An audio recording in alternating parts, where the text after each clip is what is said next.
बिहार शिक्षक भर्ती 2023 का नोटिफिकेशन जारी हो चुका है और जब तक आप इस वीडियो को देख रहे होंगे तब तक हो सकता है आपने इसका एप्लीकेशन फॉर्म भी सबमिट कर दिया होगा। अब एप्लीकेशन फॉर्म सबमिट करने के बाद जो सबसे बड़ा चैलेंज होता है वो ये कि हम कौन सी स्ट्रैटेजी अपनाएं, किस तरह से हम अपने आप को प्रिपेयर करें सो दैट हम एग्ज़ाम को प्रॉपरली क्रैक कर सकें और सेलेक्ट हो सकें। जब आप एप्लीकेशन फॉर्म सबमिट करते हैं तो प्रिपरेशन से पहले जो सबसे इंपॉर्टेंट बात होती है कि उस पर्टिकुलर एग्ज़ाम का, अभी मैं बात कर रहा हूँ बिहार शिक्षक भर्ती 2023 की, तो इसका एग्जैक्टली सिलेबस क्या है। मैंने काफ़ी रिसर्च करने के बाद में ये पूरे सिलेबस को प्रिपेयर किया है जो कि पूरी तरह से ऑथेंटिक है और आई एम श्योर दैट कि इस वीडियो को देखने के बाद में सिलेबस को लेकर आपका कोई भी कन्फ्यूजन नहीं होगा। मैंने काफ़ी इसके बारे में जानकारी एकत्र की और मुझे ऐसा महसूस हुआ कि काफ़ी सिलेबस को लेकर कन्फ्यूजन है, बट डोंट वरी, मैंने प्रॉपरली इसका पूरा सिलेबस फॉर्म कर दिया है as per suggested by BPSC. तो सिलेबस जानने के बाद हमें कौन कौन से चैप्टर्स, कौन कौन से टॉपिक्स को पहले तैयार करना है सो दैट हम कम समय में ज़्यादा से ज़्यादा मेहनत कर सकें, इस पूरी स्ट्रैटेजी को भी हम समझने की कोशिश करेंगे। किस तरह से बीपीएससी का जो सिलेबस है, मैं बिहार एग्जामिनेशन बोर्ड की बात कर रहा हूँ, जो बिहार बोर्ड में 11-12 के जो कोर्सेज होते हैं उसमें चलते हैं, और साथ ही साथ एनसीईआरटी की जो बुक होती है अर्थात सीबीएसई जो सजेस्ट करता है सिलेबस 11-12 का, उन दोनों को मर्ज करके हमें जो कमिंग एग्जाम की प्रिपरेशन करनी है उसको हम डिटेल में देखेंगे। तो मैं सीधे अपने लैपटॉप में चलता हूँ और वहाँ चल के हम डिटेल में इसके पूरे सिलेबस को अंडरस्टैंड करते हैं, स्ट्रैटेजी देखते हैं और कैसे प्रिपेयर करना है उन सारी बातों को समझते हैं, एक एक टॉपिक को डिस्कस करते हैं। बिहार शिक्षक भर्ती 2023 का जो कंप्यूटर साइंस का सिलेबस है, मतलब जो पीजीटी की तैयारी कर रहे हैं क्लास 11-12 के, स्पेसिफिकली कंप्यूटर साइंस के सब्जेक्ट को लेकर, उसके लिए आप मेरी वेबसाइट www.techtipnot.in को ओपन करें।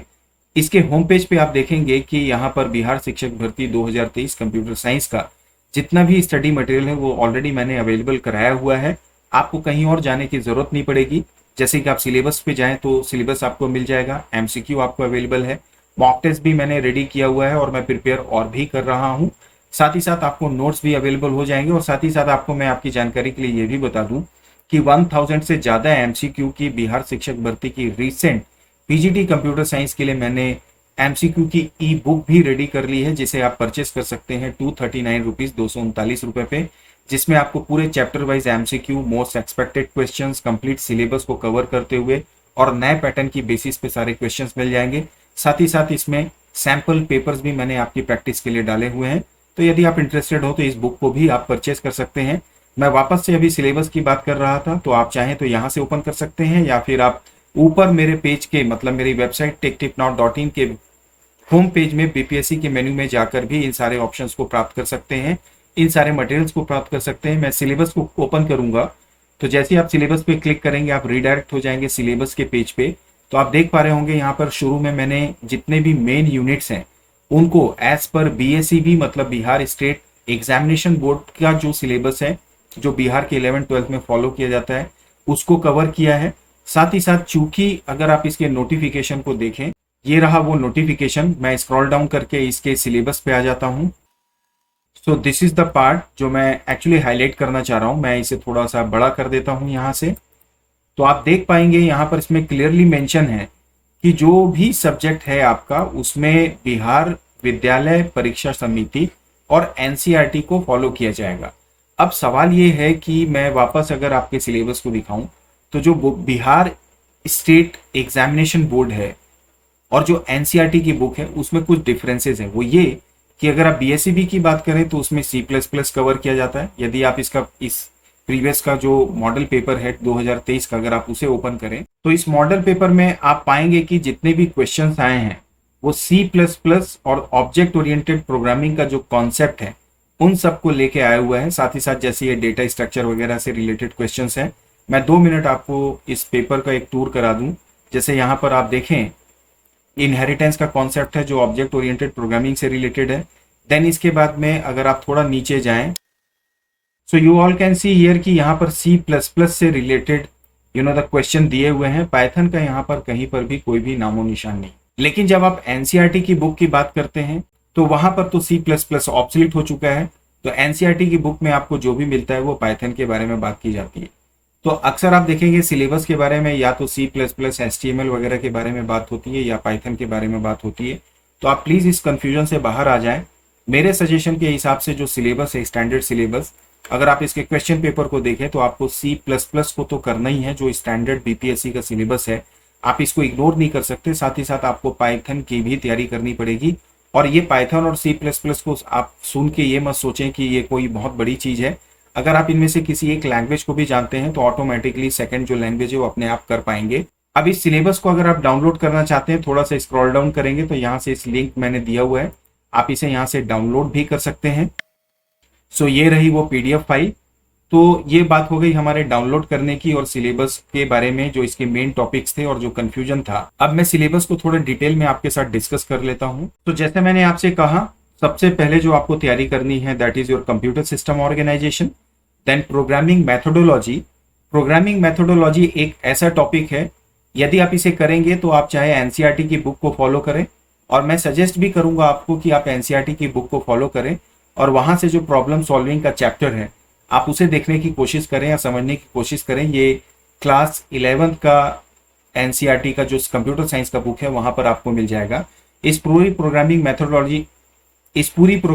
मैथोडोलॉजी में जो बेसिक फंडामेंटल कॉन्सेप्ट्स हैं, एल्गोरिदम से रिलेटेड, फ्लो चार्ट से रिलेटेड, लूप्स का क्या कॉन्सेप्ट है, इफ का क्या पूरा कॉन्सेप्ट होता है, वो पूरा आपको डिटेल में समझने को मिल जाएगा। देन उसके बाद आपका इंट्रोडक्शन टू C++ है, देन प्रोग्रामिंग इन C++ है, then object oriented programming in C++ का कॉन्सेप्ट है, देन डेटा स्ट्रक्चर जिसमें स्टैक और क्यू को आप डिस्कस करेंगे, then DBMS and SQL, then again computer network and communication technologies.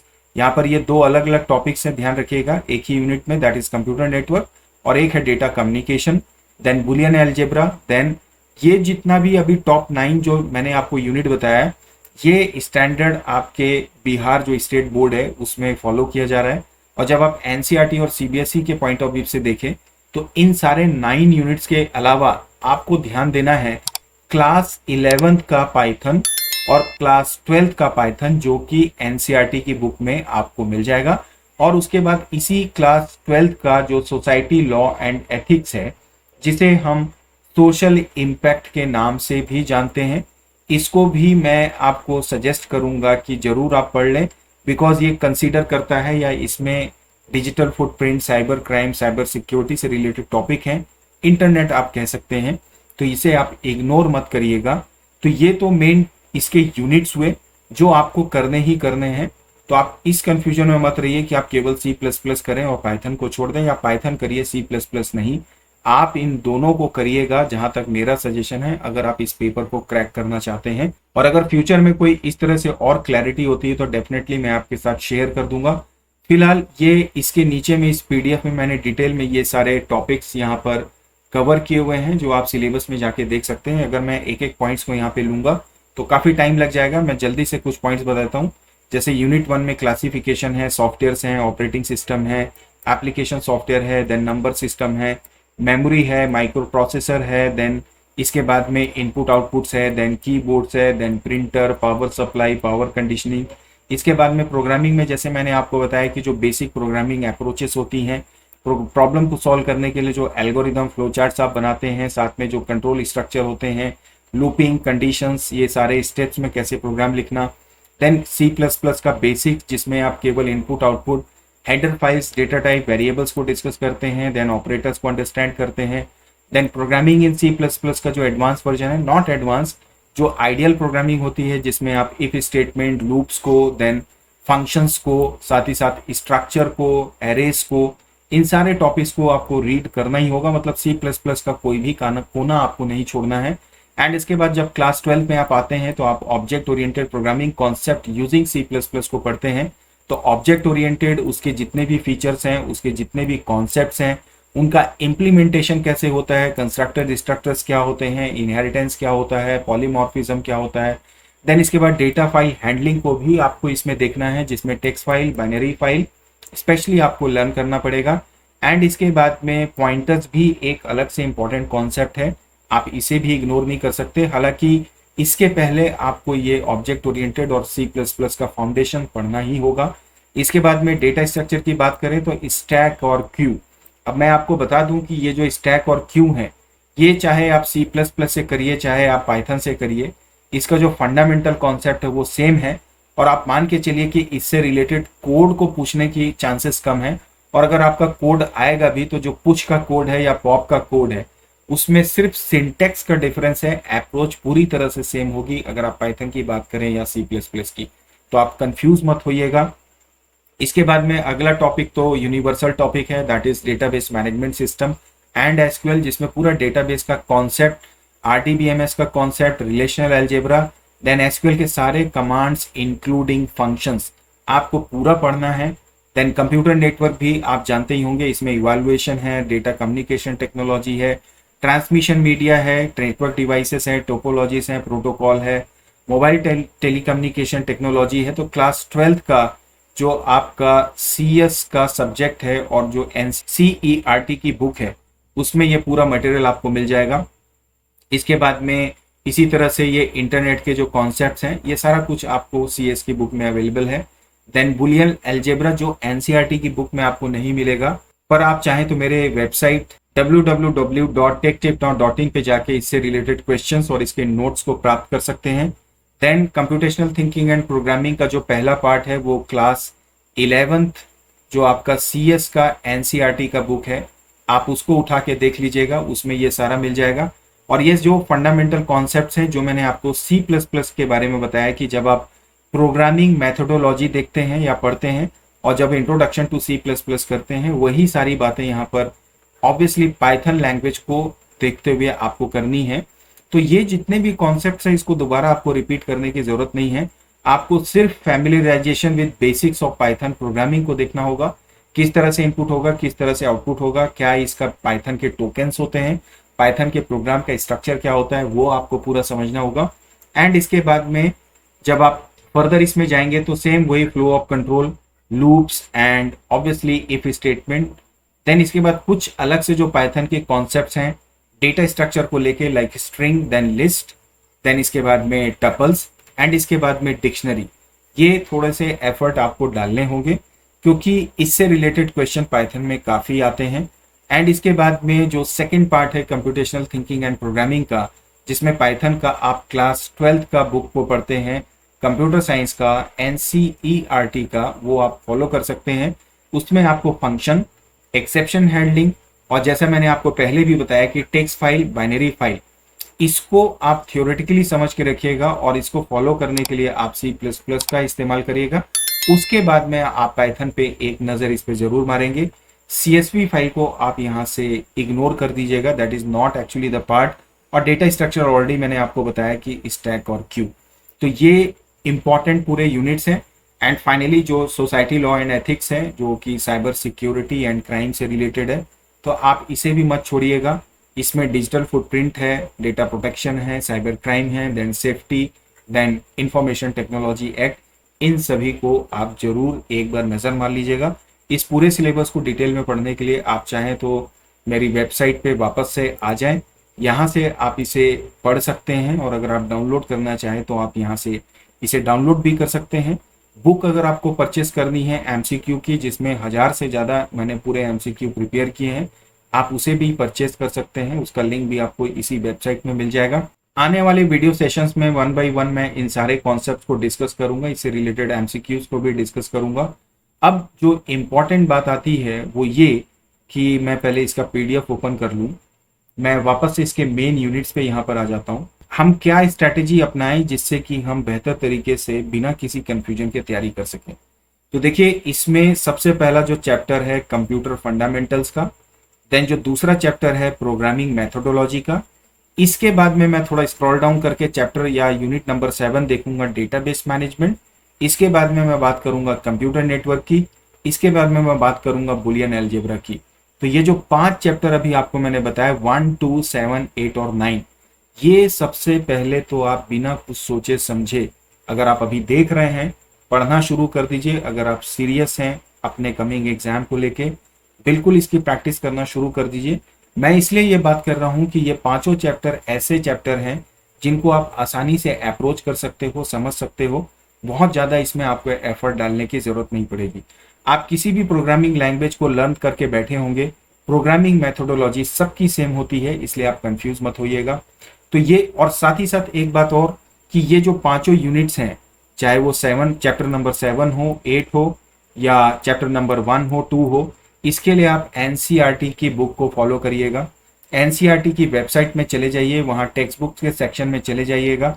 Class 11th का जब आप सीएस का बुक ओपन करेंगे, वहाँ पर ये कंप्यूटर ऑर्गेनाइजेशन आपको मिल जाएगा। प्रोग्रामिंग मेथोडोलॉजी भी आपको वहीं पर मिल जाएगा। DBMS SQL computer network communication technology, इन दोनों के लिए क्लास 12th के सीएस के बुक को आप ओपन करिएगा। अब ये तो हुई बात कि सबसे पहले आपको क्या पढ़ना है। इन सब के बाद में आप introduction to C++, programming in C++, और उसके बाद object oriented programming in C++, इसको आप फॉलो करेंगे। कहने का मतलब पहला जो आपका स्टेप होगा उसमें आप computer fundamentals, SQL, computer network, programming methodology और बुलियन अलजेब्रा को करेंगे। सेकंड स्टेप में आप C++ को करेंगे। थर्ड स्टेप में आप करेंगे ऑब्जेक्ट ओरिएंटेड प्रोग्रामिंग को, जिससे कि क्वेश्चन कंफर्म आएंगे। तो थर्ड जो होगा that is your oops. And इसके बाद में फिर आप data structure that is stack और क्यू को लर्न करेंगे। इससे रिलेटेड एमसीक्यू को आपको सॉल्व करना है, वो आपको काफी हेल्प करेगा इस एग्जाम की तैयारी करने में। तो आई वुड सजेस्ट कि आप इसके कॉन्सेप्ट को पढ़ने के बाद इमीडिएटली इसके एमसीक्यूज को फॉलो करना शुरू करिएगा।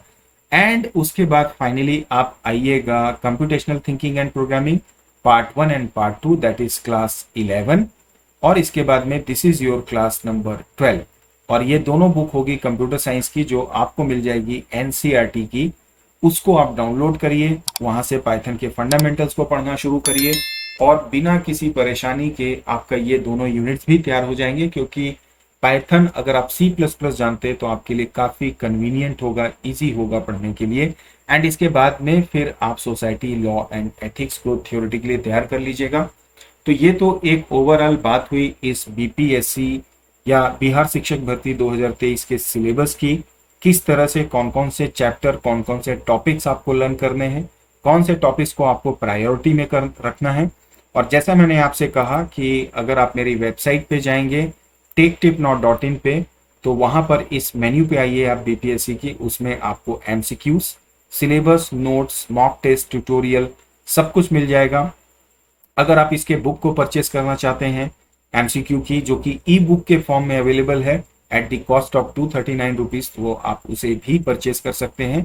और या फिर आप प्रैक्टिस करने के लिए डायरेक्टली एमसीक्यू सेक्शन पे जाइए, वहां से आप एक एक करके इन सारे टॉपिक्स के एमसीक्यूज को उठा सकते हैं। जैसे कि फॉर द टाइम बिंग अगर मैं यहाँ से डेटा कम्युनिकेशन टेक्नोलॉजी पे क्लिक करूँ, आप रीडायरेक्ट हो जाएंगे और यहाँ से फिर आप डेटा कम्युनिकेशन टेक्नोलॉजी को ओपन करेंगे, आपको सारे एमसीक्यूज यहाँ पे विथ आंसर्स मिल जाएंगे। तो इस तरह से अगर आप नोट्स चाहते हैं तो नोट सेक्शन पे जाएं, वहां से मैंने अपनी ओर से आपके लिए नोट्स भी तैयार करके रखे हुए हैं, जैसे कंप्यूटर सिस्टम एंड ऑर्गेनाइजेशन।